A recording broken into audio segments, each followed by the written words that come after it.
Bismillahirrahmanirrahim. Assalamualaikum warahmatullahi wabarakatuh. Alhamdulillah wa nusalli ala rasulillah. Bismillahirrahmanirrahim. Teman-teman ngaji ngopi curhatan Islam bersama di malam hari ini. Semoga kita dalam keadaan sehat wal afiyah, sehat secara jasmani, afiyah secara rohaninya. Kita mengingat memiliki sosok yang sangat luar biasa. Sosok ini dicintai oleh seluruh manusia, tapi sosok ini juga dicintai oleh Allah Subhanahu wa taala. Siapakah beliau? Yaitu baginda Nabi Muhammad SAW.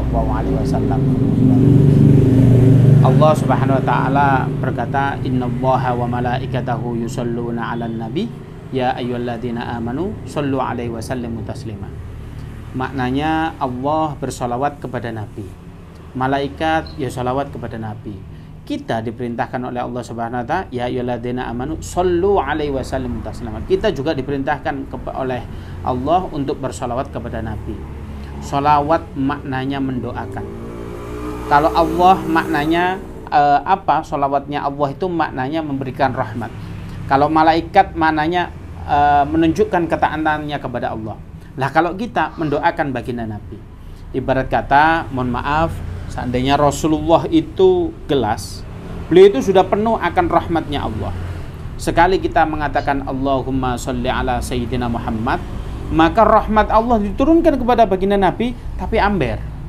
Ambernya ke siapa? Ke umatnya yang bersalawat tadi. Maknanya di sini kita harus mencintai baginda Nabi Muhammad SAW. Kali ini kita akan berdiskusi sedikit bagaimana cara mencintai Rasulullah. Agar supaya kita bisa mencintai Rasulullah, saya ingin cerita tentang baginda Nabi Muhammad SAW. Baginda Nabi adalah sosok yang sangat ideal. Saya ingin bercerita sedikit tentang pertama kondisi fisik baginda Nabi Muhammad SAW, kemudian kepribadian beliau, bagaimana berinteraksi dengan manusia, semuanya akan kita bahas.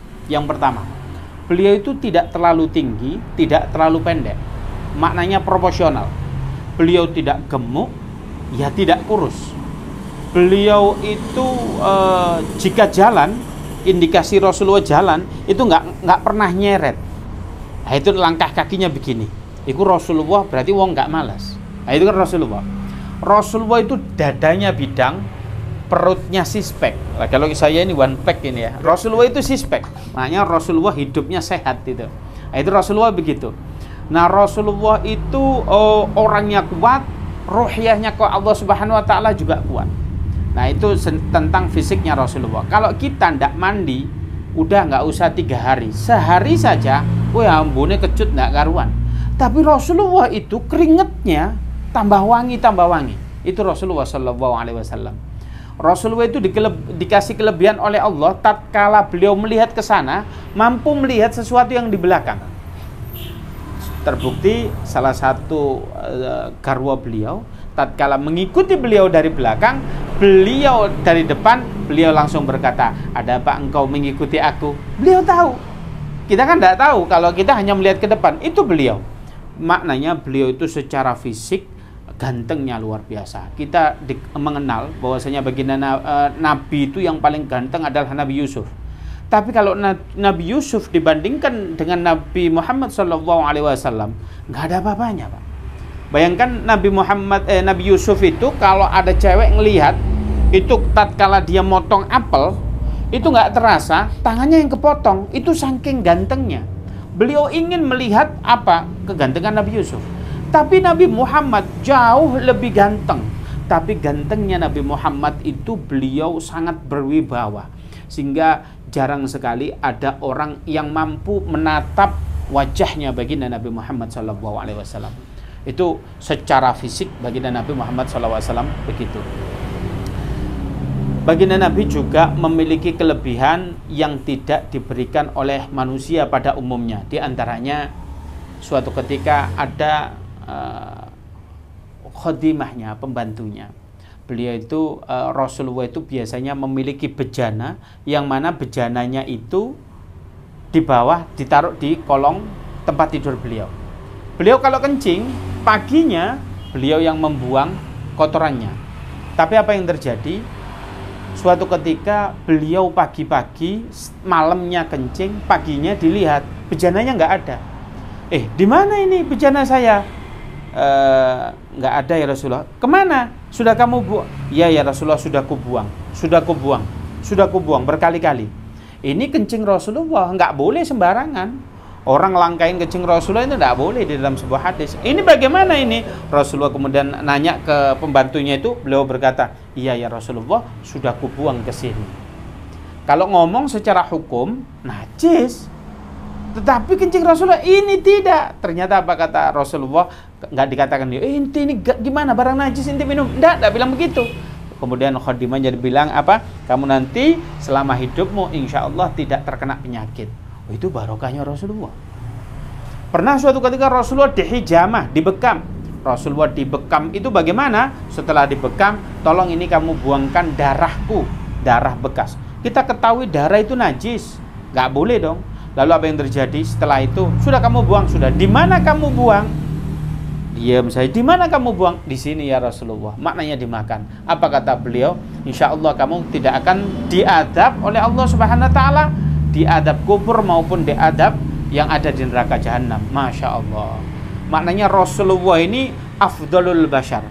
Kata Rasulullah berkata, ana basarum mislukum walakin yuha. Aku ini manusia seperti kalian, tapi bedanya aku mendapatkan wahyu. Iya betul, manusia Rasulullah itu manusia seperti kita. Seandainya kita ini batu, manusia ini batu, ya kita mungkin batu kali. Ya Rasulullah jangan disamakan dengan kita. Kali yakut, batu yakut yang mahal, permata yang nggak ada itu harganya udahlah abu-abu begitu ya. Maknanya Rasulullah mulia sekali. Jangan sampai kita membandingkan, podo menungsoy, podo makan sekonda, kita beda. Nah, itu kelebihan Rasulullah. Saya ingin bercerita sedikit tentang basyariatur Rasulullah. Bagaimana sisi manusiawinya Rasulullah Shallallahu Alaihi Wasallam. Rasulullah, kita ketahui bersama, istri beliau itu ada 12. Yang bersamaan hidup hanya 9. Tetapi ada yang tidak pernah dipoligami, namanya Bunda Khadijah. Bunda Khadijah historinya sangat luar biasa, banyak sekali, nggak akan kita bahas. Tetapi istri-istri setelah Bunda Khadijah. Tetapi Bunda Khadijah ini satu-satunya wanita yang tidak pernah move on dari pikiran Rasulullah. Rasulullah itu memiliki istri siapapun, tapi yang diingat Bunda Khadijah. Karena Bunda Khadijah historinya sangat luar biasa, seringkali kita bahas. Nah, suatu ketika saya ingin bercerita salah satu istri Rasulullah yang masih perawan. Siapakah? Yaitu Sayyidah Aisyah. Sayyidah Aisyah ini putri daripada Sayyidah Abu Bakar.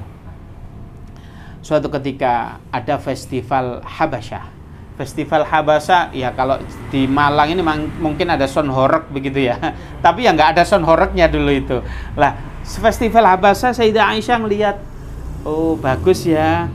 Oh bagus ya, begitu sampai 3 kali. Lah ini menunjukkan Rasulullah ini peka. Oh iya, hal turidina antanduri, kamu pengen ngeliat. Lah Sayyidah Aisyah malu jawabnya. Lah ini kalau istri kita kan nggak ada malu-malu. Yo ayo delok. Nah, kan ini enggak, beliau itu hanya tersenyum, merah. Merah pipinya tanpa blush on sudah merah. Sayyidah Aisyah itu putri tercantik orang pada saat itu. Bayangkan, merahnya pipinya Sayyidah Aisyah, cantiknya luar biasa, ingin diajak cuman melihat festival Habasyah dengan Rasulullah. Lah Rasulullah peka, ayo mau ku temenin? Iya. Tapi apa yang terjadi? Beliau keluar rumah pegangan tangan. Masya Allah. Ini Rasulullah menunjukkan kalau sama istri, ya yang romantis, antum jangan garing-garing nemen ambek bojo iku. Ojo nemen-nemen dah, ya digandeng sekali, ya apa kabare mah gitu. Lah ini digandeng.